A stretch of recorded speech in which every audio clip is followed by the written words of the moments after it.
Nag-start akong maggamot ng MDR-TB since January 2013. And natapos ako in July 2014. Hindi po naging madali kasi grabe yung side effects sa akin. Yun nga, from first 2 months, talagang walang araw na hindi ako susuka. Minsan ang lunch ko, instead na 12 p.m., 3 p.m., 5 p.m., gano'n. Tapos siguro, kasama na rin doon yung iniisip ko kung ano ba yung mangyayari sa akin after 18 months, which is minimum time para gamutin yung MDR-TB.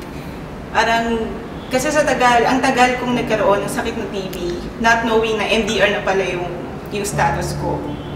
So parang, yun, during the treatment, during MDR-TB treatment, parang nandun pa rin yung doubt ko kung matatapos ko walang maayos yun.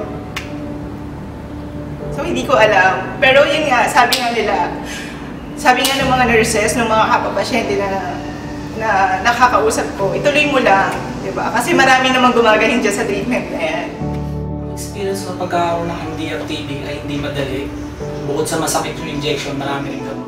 Sobrang hirap, hindi ako makatulog sa gabi, nalulungkot ako sa gabi, umiiyak sa gabi. Nagsimula yung gamutan ko noong 2013, February. Hindi ko makakalimutan doon yung unang 3 buwan ko kasi doon talaga lumabas lahat ng side effects. Lalo na yung nabaga yung tuhod ko. Hindi na ako makasampa ng jeep dahil sa sobrang magana niya. Tsaka yung sa injection talaga, yung talaga yung hirap na hirap ako kasi hindi na ako pinapatulog ng injection dahil ang sakit na ng mga braso ko. Hindi na ako makatagilid kasi bugbog na yung 2 braso ko. Yun talaga yung pinakamahirap sa pinagdaanan ko naman yung naggagamot ako.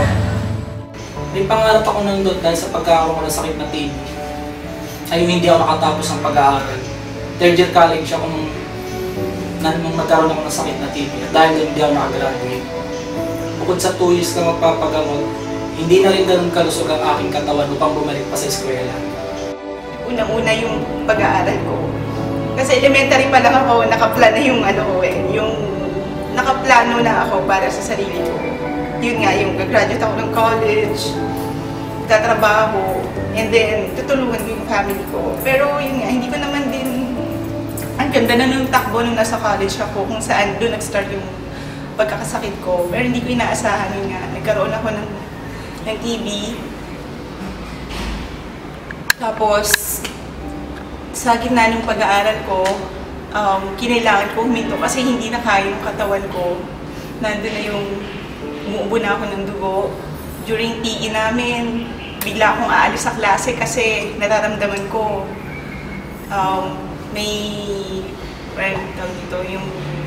yun nga, may dugo na umaano sa panyo ko. So yun, nag-decide na lang din yung parents ko na pahintuin ako sa pag-aaral kasi nag-aalala na rin po sila sa akin. So ang daming nahinto. Para siyang alam yung domino effect na natumba yung isa, nagsunod-sunod na lahat. Unang-una dyan yung pag-aaral ko. Medyo hindi na ako nakapasok nun. Nag-aaral ako nun sa TESDA. Mga 1 week lang bigla na lang ako nilaglag ulit. Kaya yun, akala ko makakapag-start na ako ng bagong buhay nun.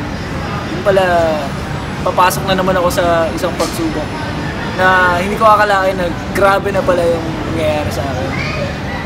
Magkaroon ng MDR-TB.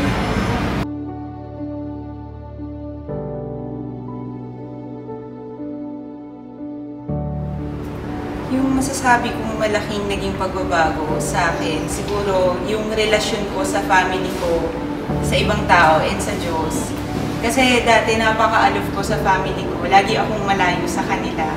Ganon din sa ibang tao. Hindi naman ako anti-social pero hindi ako masyadong nakikihalubilo sa iba. Siguro mas gusto ko lang talaga noon na palaging mag-isa. Pero nung nagkasakit ako, ang dami kong na-realize talagang hindi pwede yung mabuhay ka lang mag-isa. Talagang, talagang at any point of your life, darating talaga yung time na magre-reach out ka sa kanila. So, lalo-lalo na sa family mo, and syempre, lalo na sa Diyos. Alam mo yun, kapag matindi yung kapit mo sa kanila, bilang inspirasyon mo and sa Diyos, kahit gaano kabigat pa yung pinagdadaanan mo, laging ang feeling mo, aawon ka. Laging kahit gaano ka itumba ng mga dumadaan sa buhay mo, laging ang tingin mo pataas eh. Laging gano'n. So, yun, naging positive ako sa TB bacteria. But at the same time, naging positive din yung outlook ko sa buhay ko dahil dun sa nangyari sa akin. Yun. Kasi dati, ayoko ng maraming tao, ayoko ng magulo. Pero nung nagkaroon ako ng sakit ng TB, nakasalumuha ko sila, nawala yung pagiging suplado sa mga tao. Unang-una lumakas lalo yung loob. Tsaka tumatag yung pananalig ko sa Diyos. Dahil sa klase ng gantong pagsubok talaga, isa lang talaga makakapitan mo, yung Diyos lang talaga. Tutulungan ka niya kahit anong mangyari. Hirap na hirap ka na, pero doon ka talaga makakuha sa kanya ng lakas. Nakikita ko sarili ko sa 5 taon. Itutuloy ko pa din yung mga naubot ko pangarap. Gusto ko pa din tapusin yung pag-aaral ko. Siyempre, pinaka-importante sa lahat, pakasalan ng girlfriend ko po. Magkaroon ng pamilya.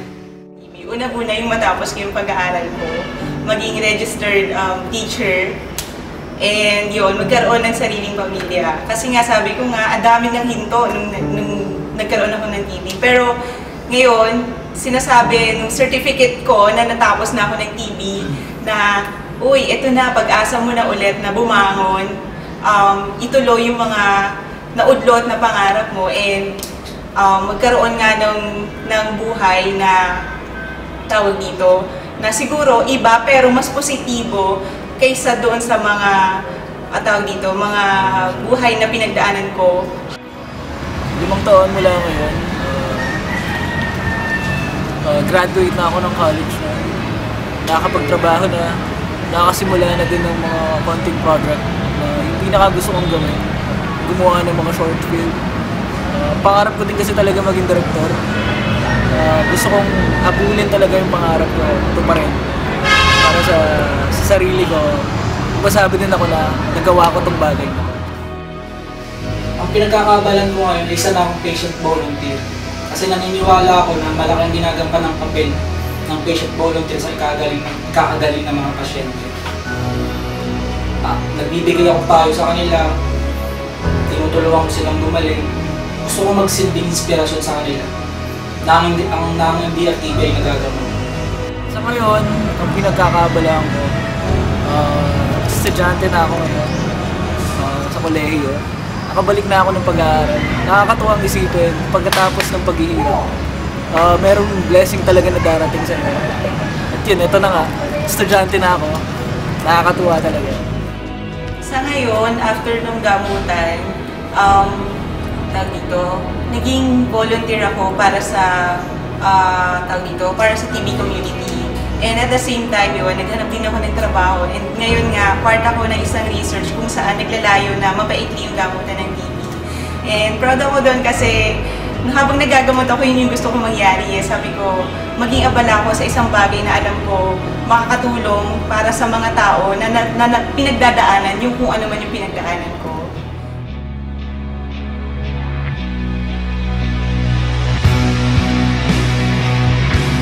Sa mga ongoing patients ng MDR-TB, kahit yung mga para sa mga regular TB patients, yun lang, mahaba yung gamutan talaga ng TB. Ano na yun parte na ng buhay, may TB yun. Kailangan mo talaga mag-undergo kailangan mo mag-undergo ng mahabang panahon. Pero alam nyo yan, tiyagalan naman talaga. Tawag yung katapusan. Hindi ba rin nagkatindi ka, hindi ka na makakabalik sa dati ng buhay. Hindi ka na makakabalik sa trabaho mo. Iisin lang natin ang mga salitot ng gamot kasi nilipas na naman. Kung kayo nahihirapan magpagamot, isipin nyo yung pamilya nyo kasi pag hindi kayo nagpagamot, pwede ninyo silang mahawaan at magkasakit din sila ng MDR-TB. Pagpatuloy nyo lang yung gamitan, huwag kayong susuko kahit na alam natin mahirap. Bandang dulo naman kasi may buhay yan sa dulo. Lahat ng paghihirap natin dito sa gamitan, mapapalitan to ng kaligayahan naman at saka ginhawa din para sa ating mga sa sarili natin, pati sa pamilya mo. Pagpapatuloy lang yung pagpasok araw-araw para hindi na tumagal yung araw ng madadagdagan sa inyo kasi kung hindi kayo papasok, lalong tatagal yung gamutan nyo. Tapos, huwag nyo rin kakalimutan lumapit sa Diyos kasi siya lang naman ang makakatulong talaga sa atin at magbibigay ng lakas. Yun, ipagpatuloy nyo lang yung gamutan. Magandang buhay na nag-aantay pagkatapos ng May magandang buhay na nag-aantay pagkatapos sa gamutan ng MDR-TV. May magandang buhay na naghihintay pagkatapos ng gamutan sa FDR TV.